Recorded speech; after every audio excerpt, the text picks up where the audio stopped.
How tall are you now? I about didn't know you. You're getting all manly on us here. Can't believe that, Dave. Another infection. How'd you know? Did it just start hurting or something? Yeah. Wow. Felt like the ligament was torn, and it may be, you know, but. You weren't playing soccer again, were you? No. And I didn't cut myself with a knife or nothing. Do his toes with his Stab myself or whatever. It just happened. What were you thinking about you? Well, I'm the one that went to the doctor, and he went in with me, and he said, "Doc, I want you to feel this. This is hurting." So you had to go to the doctor. Yeah. Wow. That's a providence. That's, the good Lord in heaven is saying, we need to get Judy an appointment. What's that? Yeah. It's Judy's fault. I don't get tubed anymore. Wow. Oh, man. Are you both going to be down at the same time? Well, we're both about half weird. No. Half? Speak for yourself. Judy, you're I not can going reach to up to the door now. Yeah. Slow down. You got it, son. Amy, is Liam going to be okay? Is it a big deal? They have to put him under, so that's why Oh, it's that's done. always scary. That's why it's at OU Children's tomorrow, so, Well, they usually do a pretty good job. yeah. Keep him in our prayers. What time is he going in?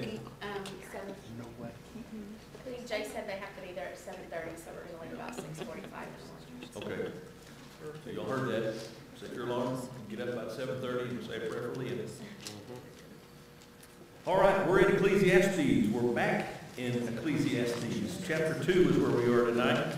Just a couple of questions as we get started. There are two reoccurring thoughts, ideas, phrases throughout Ecclesiastes. Anybody want to identify one of those reoccurring thoughts? What's that? Under the sun. Under the sun. Everything that's happening under the sun. What's the other? All is vanity. Vanity. Everything is vanity. Where is all the vanity taking place? Under the sun. Under the sun. That's how they connect with each other. Vanity, vanity, everything is vanity. How soon did he say that? Right off verse 2. Right off the bat. Now, and here's my point. I mentioned this last week. I hope everybody got it. I hope it makes sense. If everything really was vanity, if everything really was for nothing, there would have been no point for him to write anything else. But he did. He wrote the rest of Ecclesiastes, finished it out, of course, which lets us know at the end, everything's not vanity. It's only what's happening here on the earth that's going to go where it's all going to burn out. But what we do for the Lord will last. Incidentally, where did Jesus say to store up treasure? Heaven. Heaven, where moth and rust does not corrupt, where thieves do not break through and steal. So it's only vanity if it's something invested in the earth. If it's invested in heaven, it is not in vain. That's enough. That's enough review. We spent a lot of time in review. Let's get right to the text tonight. I'm going to need 5 readers. So who wants to read first? Okay, PJ, verses 1 through 8. This is in chapter 2, 1 through 8. Carrie, verses 9 to 11. 12 to 17 is the next text. Who will read that? Okay, Dave, 12 to 17, then 18 to 23. Is that Sharon's hand back there? Yes. And 24 to 26. One more reader, 24 to 26. Okay, Steve. All right, let's read. I said to myself, come now, I will test you with pleasure. So enjoy yourself, and behold it too is futility. I said of laughter, it is madness, and of pleasure, what does it accomplish? I exploded with my mind how to stimulate my body with wine, while my mind was guiding me wisely, and how to take hold of folly until I could see. What good is there for the sons of men to do under heaven the few years of their lives? I enlarged my works. I built houses for myself. I planted vineyards for myself. I made gardens and parks for myself. I planted in them all kinds of fruit trees. I made ponds of water for myself from which to irrigate a forest of growing trees. I bought male and female slaves, and I had homeborn slaves. Also, I possessed flocks and herds larger than all who preceded me in Jerusalem. Also, I collected for myself silver and gold and the treasures of kings and provinces. I provided for myself male and female singers and the pleasures of men, many concubines. So I became great and excelled more than all who were before me in Jerusalem. Also my wisdom remained with me. Whatever my eyes desired, I did not keep from them. I did not withhold my heart from any pleasure, for my heart rejoiced in all my labor, and this was my reward from all my labor. Then I looked on all the works that my hands had done, and on the labor in which I had toiled, and indeed all was vanity, and grasping for the wind. There was no profit under the sun. So I turned to consider wisdom, madness, and folly. For what will the man do who will come after the king except what has already been done? I saw that wisdom excels folly as light excels darkness. The wise man's eyes are in his head, but the fool walks in darkness. And yet I know that one fate befalls them both. Then I said to myself, as to the fate of the fool, it will also befall me. Why then have I been extremely wise? So I said to myself, this too is vanity. For there is no lasting remembrance of the wise man as with the fool, inasmuch as in the coming days all will be forgotten, and how the wise man and the fool alike die. So I hated life, for the work which had been done under the sun was grievous to me, because everything is futility and striving after wind. Then I hated all my labor in which I had toiled under the sun, because I must leave it to a man who comes after me. And who knows whether he will be wise or a fool? Yet he will rule over all my labor in which I toiled and in which I have shown myself wise under the sun. This also is vanity. Therefore I turned my heart and despaired all of the labor in which I had toiled under the sun. For there is a man whose labor is with wisdom, knowledge, and skill, yet he must leave this heritage for a man who has not labored for it. This also is vanity and a great evil, for what has man for all his labor and for his striving of his heart which he has toiled under the sun. For all the days are sorrowful and his work burdensome. Even in the night his heart takes no rest. This also is vanity. There is nothing better for a person than that he should eat and drink and find enjoyment in his toil. This also I saw is from the hand of God. For apart from him, who can eat or who can have enjoyment? For to the one who pleases him, God has given wisdom and knowledge and joy. But to the sinner he has given the business of gathering and collecting, only to give to one who pleases God. This also is vanity and a striving after the wind.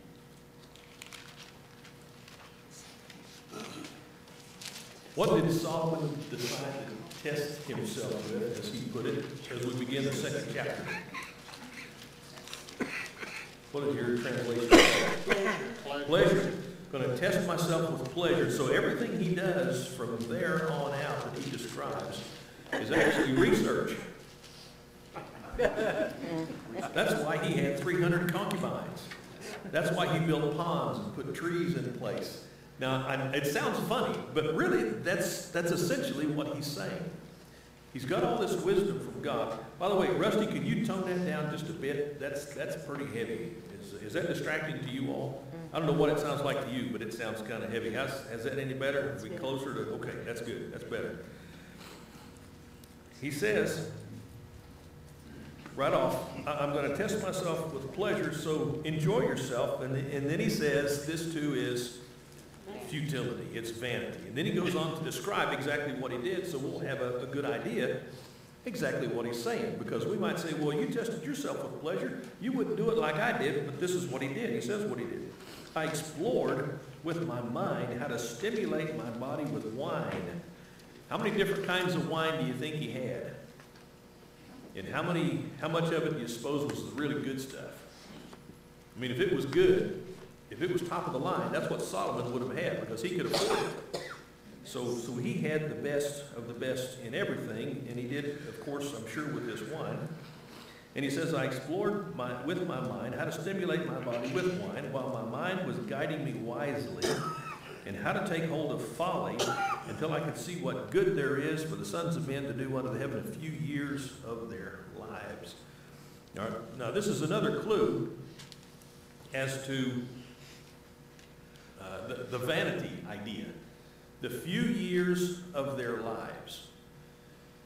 It doesn't sound to me like he's talking in terms of eternity.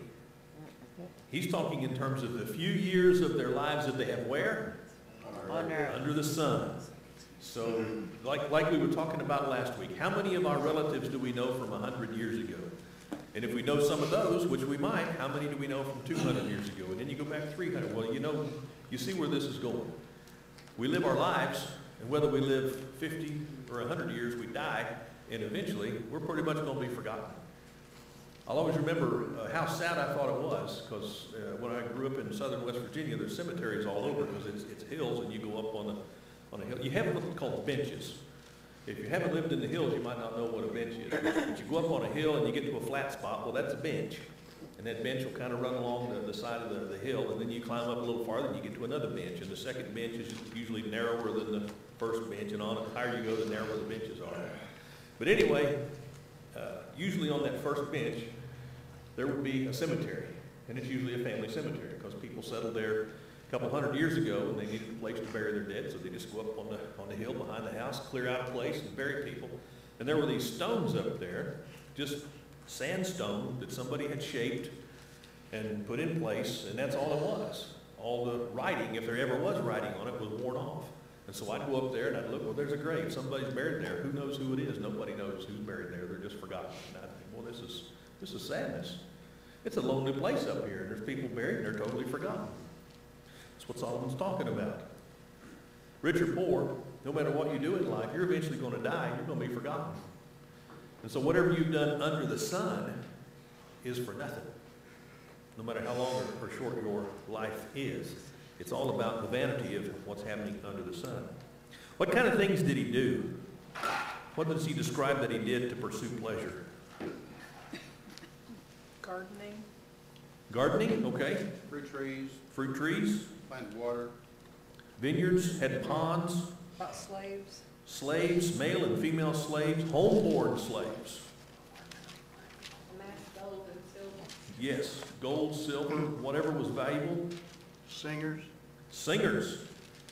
I was thinking about this today, how wonderful it is to live in an age where we have so much recorded music. You can hear today any song you want to hear, it's available to you. It's not just on the internet, you can have it downloaded. Can you imagine trying to describe what a download is to somebody 100 years ago? 100 years ago, they didn't even have a Victrola. When was the Victrola invented? Was that the early 1900s? Maybe they did, and we just don't remember it. Remember what Solomon said a little further on. There's nothing. Yeah, that's right. So My grandfather had one, I listened to it, yeah, and then he got a radio with Fibber McGee and Molly on it. oh yeah, And he would sit there and mimic their words. You've seen people that can do that. yeah. And I thought, how in the world does he know what they're saying, or gonna say, you know? I was more astonished at him than I was at their lines. But they had the Victrola, you know, that you wound it up, one thing or the other. Yeah, I wonder what Solomon would think of what we have today. I mean, just the basic American, the stuff he's got in his home. Miracles. And everybody's got a cell phone. You can call people on the other side of the planet, and it's no big deal. All you need is the numbers. But what he had for his day was the best, and he amassed it to himself, and satisfied, as I believe this represents, any sensual urge that Solomon had, he satisfied. Could you imagine? Well, I better not go that far. But anything he wanted, he got for himself. Because as he's pointing out, he really is, I know it sounds crazy, but he's researching. I want to find out if pleasure is the end of all ends. I want to find out if pleasure will satisfy, if pleasure will fulfill. And after experiencing all these sensual pleasures, he says it's empty, it's vanity, it's meaningless. It doesn't have it. Is there any lesson there for us? Maybe a little one. You don't need 300 concubines. PJ. In the old King James, it said that it was vanity and grasping the wind. The grasping the wind. Which makes more sense to me, trying to grab the wind. You can't grab the wind. Striving after the wind, to me, doesn't give me the same mind picture. But trying to grasp the wind gives you an idea of how fruitless and useless it was to try and catch the wind in your hand. I like that word better. It gives me a better picture. It's a little more graphic. I agree with you.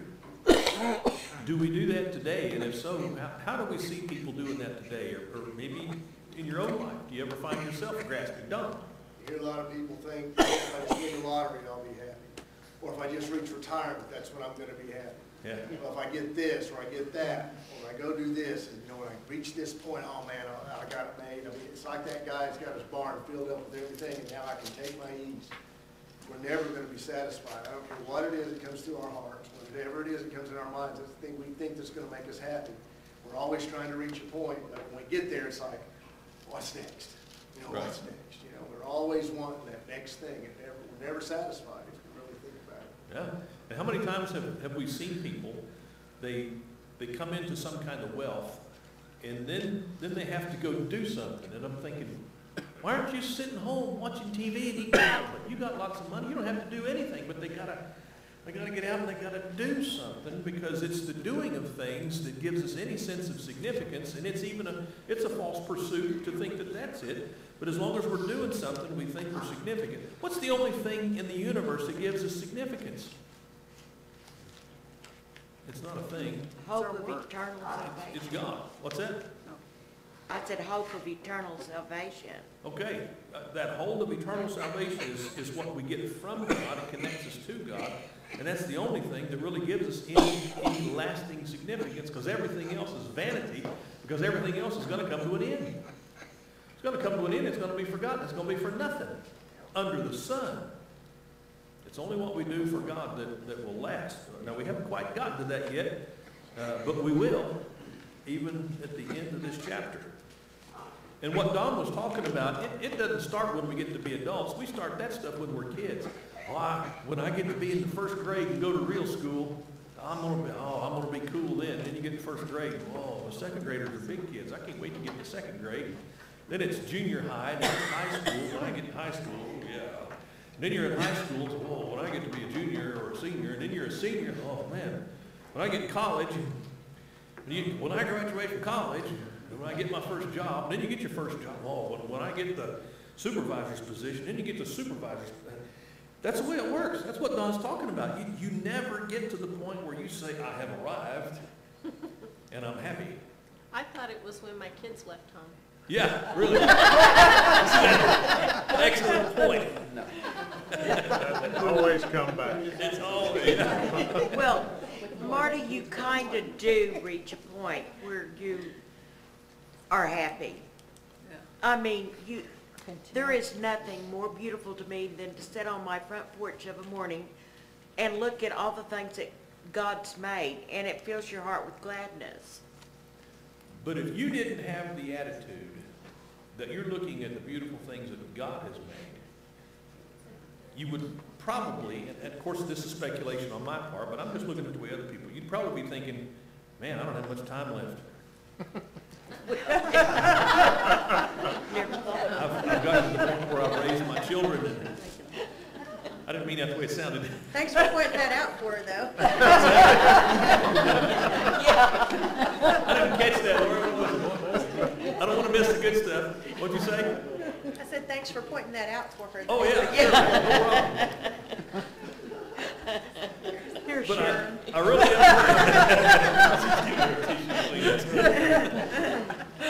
From the standpoint, humanly speaking, if that's all we're doing is humanly speaking, we would probably think, man.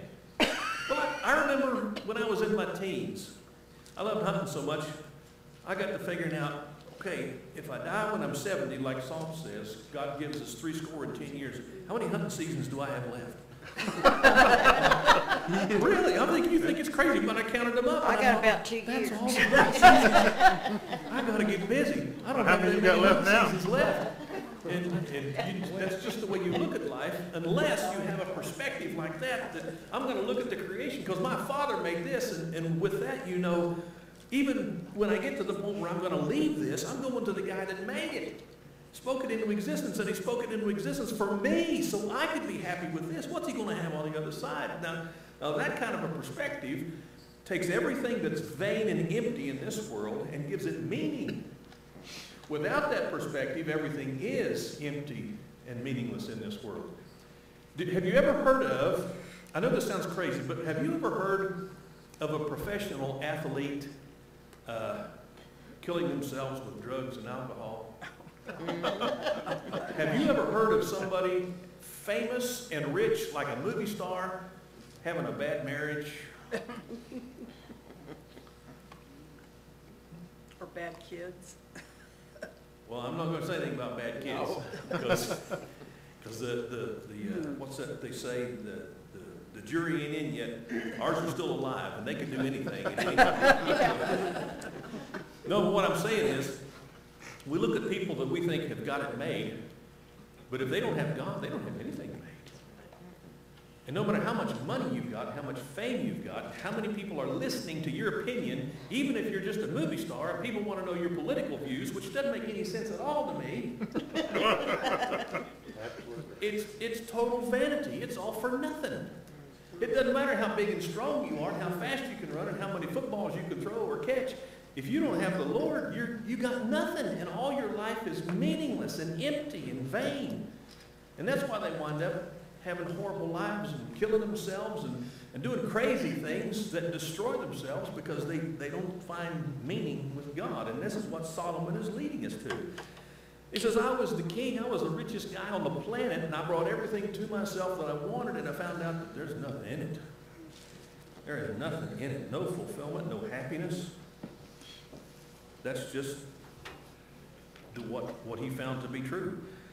Now, look at verse 12.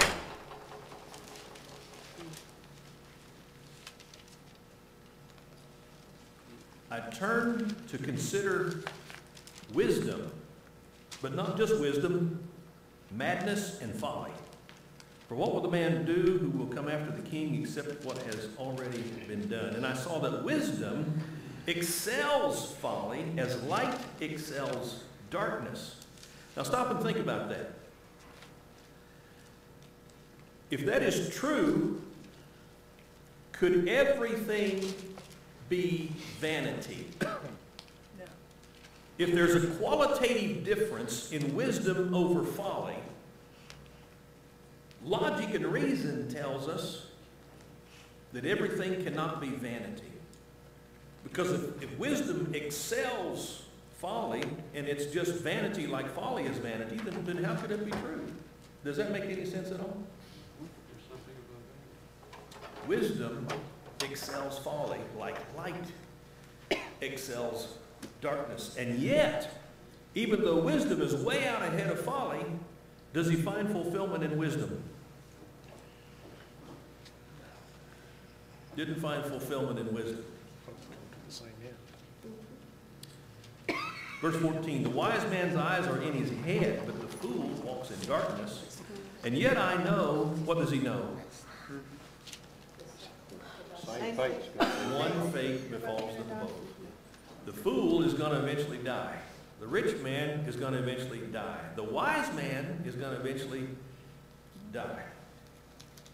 And if all you have is what's under the sun, then no matter what you've got, it's emptiness. It is vanity. It's for nothing.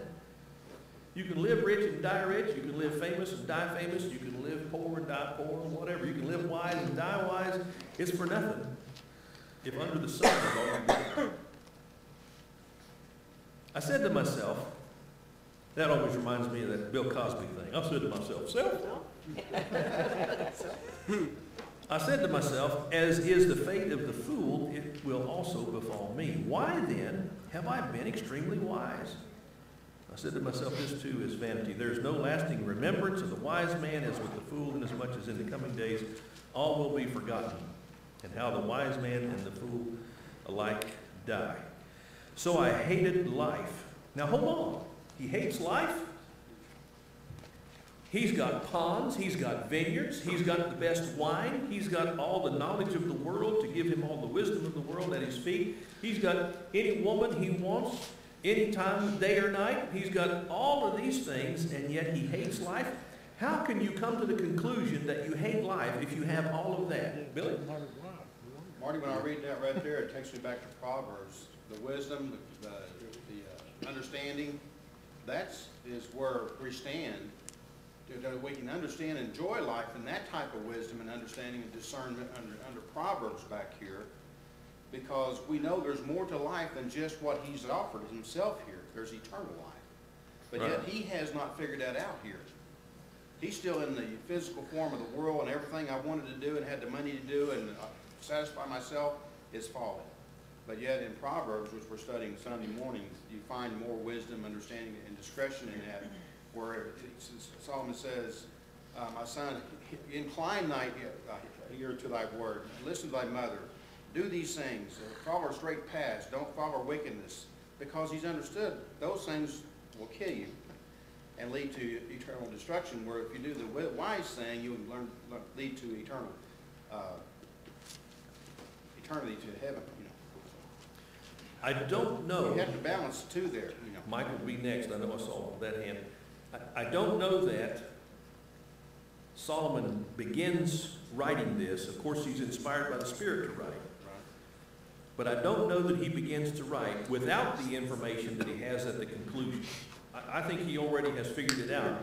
And he's trying to make a point with us, just like I think a lot of movies do, a lot of our favorite stories do. When you start watching a movie and it's some kind of good guys and bad guys, who's usually in danger of being wiped out throughout the whole movie? The good guys are always in danger of being wiped. You never start out with the bad guys being the little few guys that are always running and scared. It's the good guys who are always looking to be wiped. So the whole movie, they build it up. Oh, what's going to happen to the good guys? What's going to happen? Are we going to lose this? And you know. I mean, if it's a movie about World War II, y'all know who won, don't you? Okay, but we watch the movie and think, what's going to happen to these guys? Well, the reason we like the stories is because at the end, the good guys triumphed, one way, shape, or form, even if they were the little guys, the underdogs. We love underdogs. And I'm sort of thinking this is the same kind of thing Solomon is doing as he writes Ecclesiastes. He's going to start telling us that everything is empty, everything is worthless, and so that's going to be the hook. Wait a minute, it can't be meaningless, can it? I'm going to keep reading because there's going to be more to this. And we finally read and we get to the point where he's, oh, okay, there is meaning to life. What gives meaning to life? God. God. And it doesn't matter if you've got ponds and vineyards and concubines. If you don't have any of that stuff, but you still have God, your life has meaning. He had problems. What's that? He had problems. He had problems. Yeah. But he put them down in writing. Mike and then Judy. Well, he started out this, what we call chapter 2, saying he test with pleasure to find, test you with pleasure to find out what is good, or at least in this translation. Is this a summation of that test? Is this what we've reached here? I think it is. I think so. In other words, it's an encapsulation, it's a summary. Here's what I did. I invested all my wealth to get all these pleasures, and once I had all the pleasures that a man could possibly have, I was not fulfilled. I didn't find happiness. I didn't find peace. It's all emptiness. Judy. Well, what I was going to say was, everything he's talking about, we are all guilty of. And by his arriving at the conclusion, he knew what the conclusion was before he started writing this. teaching us that it doesn't matter who we are, how much we have, or anything. If we don't have the ultimate, we have nothing, and it's saying it throughout the whole book. Right. And you just have to stick with it in order to realize, okay, this is what he's leading us to. Mm-hmm. But to me, it's kind of like when we're talking to our children, and we say, son, let me tell you some things I did when I was young. And what am I going to tell him? All the good things I'm you going did. to tell him, yeah, I'm going to tell him all the good things I've done, all the smart things I've done. I'm going to tell him all the stupid things I've done. Why? So he won't make the same mistakes. So he will make the same mistake. Solomon's saying, this is what I did. I took all my wealth and I amassed sensual pleasures to myself, and it was emptiness. So what's the lesson for what's that? I feel real good about it, really, because my teachers tried to tell me about wisdom and everything, and I knew I wasn't going to gain any, so it's all vanity. I didn't study. You focused on that verse at the end of chapter 1 where it says, I set my mind to know wisdom and to know madness and folly, and I realize this also is striving after wind. In much wisdom, there's much grief. And where was it he said, in the making of books, there is no end? Have you read that part? I focused on that. Yeah, I ain't going to write nothing. I ain't going to study nothing. In the making of books, there's no end. It's just fruitless. What an idiot. Steve, yes? Well, what seems to carry more weight for me is God in his wisdom here through Solomon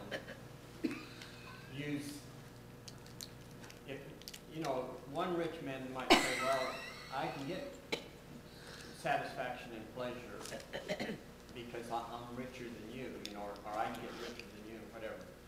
But he just goes to the top of the line here.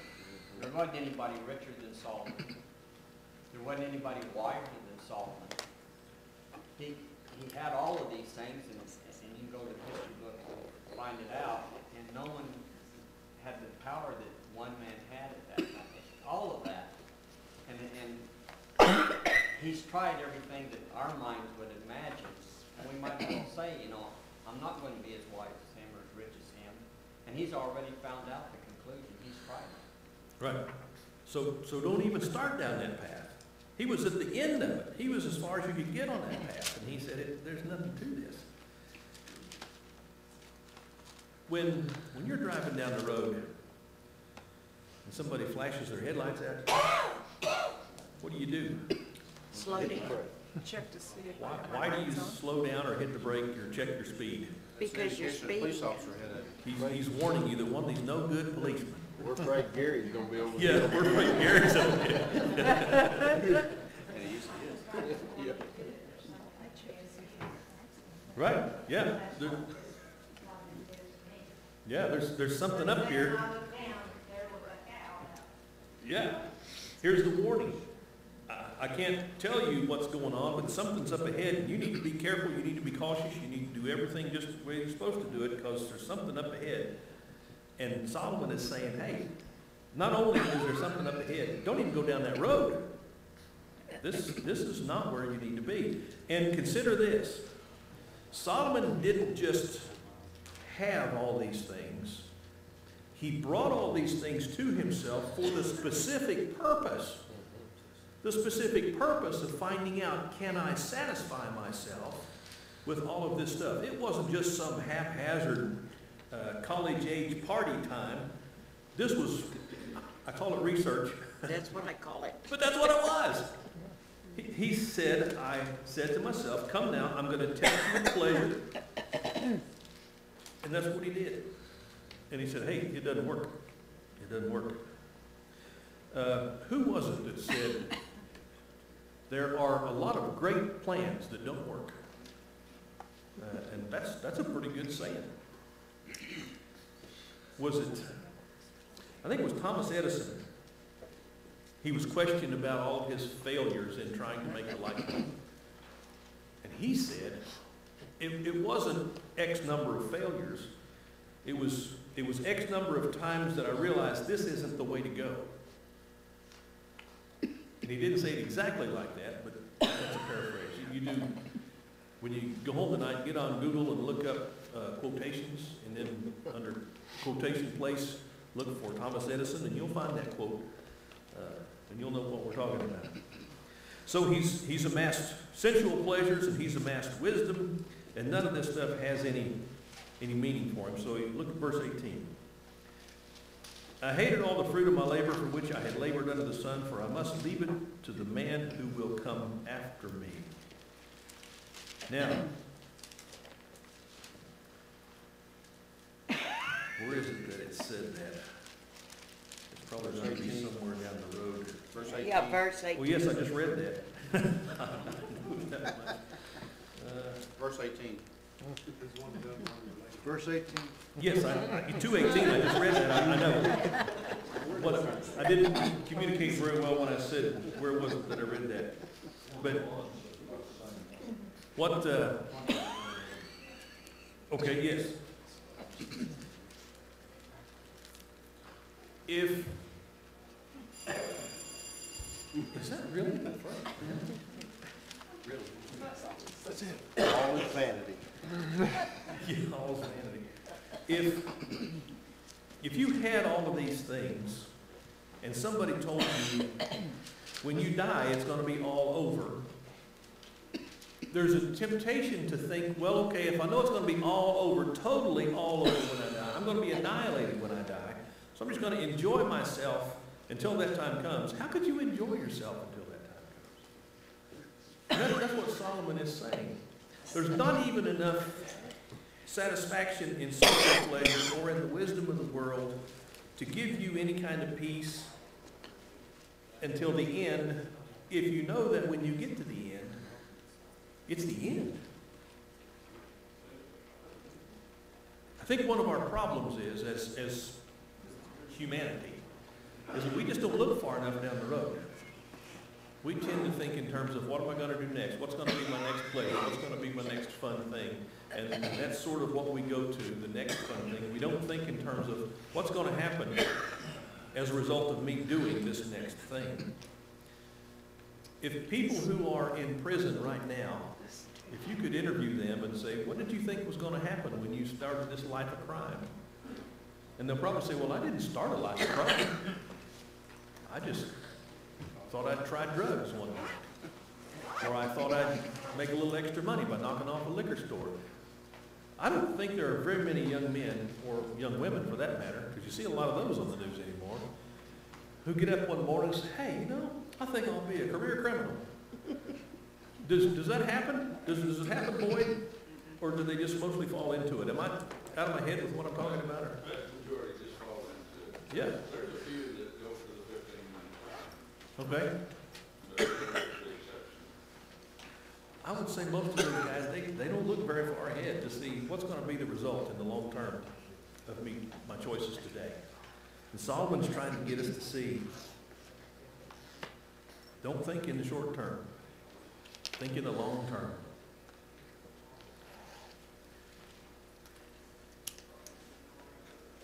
All right, verse 24. Let's hit this in the next few minutes, and then we can come back to it, Lord willing, next week. There's nothing better for a man than to eat and drink and tell himself that his labor is good. This also I have seen, that it is from the hand of God. Finally, we're getting to it. For who can eat and who can have enjoyment without him? Now wait a minute. I thought he said everything was vaniness and empty. Vanity and emptiness or something. Would you read that again? Verse 24, 25, there's nothing better for a man than to eat and drink and tell himself that his labor is good. This also I have seen, that it is from the hand of God. For who can eat and who can have enjoyment without him?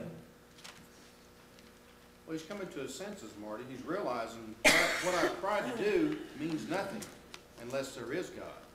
Okay. If you read the last chapter of the book, we win. Yeah. My version is different than that. Okay, how does yours have it? It says, for who can eat or who can have more enjoyment more than I. Read the whole of verse 24 and 25. Okay, nothing is better for a man than that he should eat and drink, that his soul should enjoy good work in his labor. This also I saw was from the hand of God. For who can eat or who can have enjoyment more than I?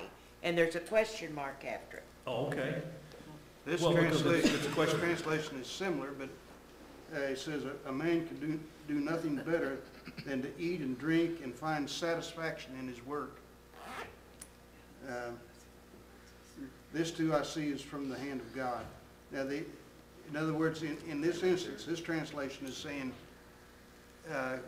you can sit back and look at your work and be pleased with what you've done. Now, the translation you were reading from, what did it say? New American Standard, and this is what it says. There's nothing better for a man than to eat and drink and tell himself that his labor is good. This also I have seen, that it is from the hand of God. That's verse 24. And then verse 25 said, for who can eat and who can have enjoyment without him? Yeah, that's similar, just about the same thing as this translation on that.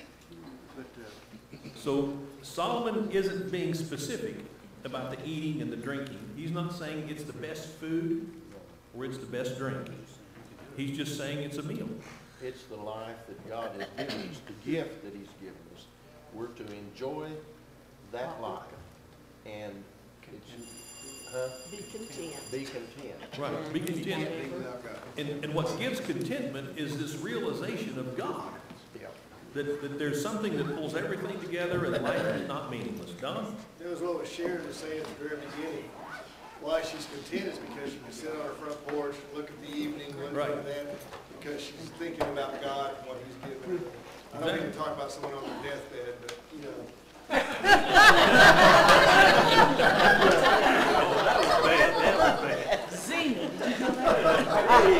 I felt that, but you know what? It doesn't matter when my time comes, I know where. I open the door, Sharon, and they're all just running right in. Okay. Thank you all. Lord willing, we'll come back to this at the same point next week and get started.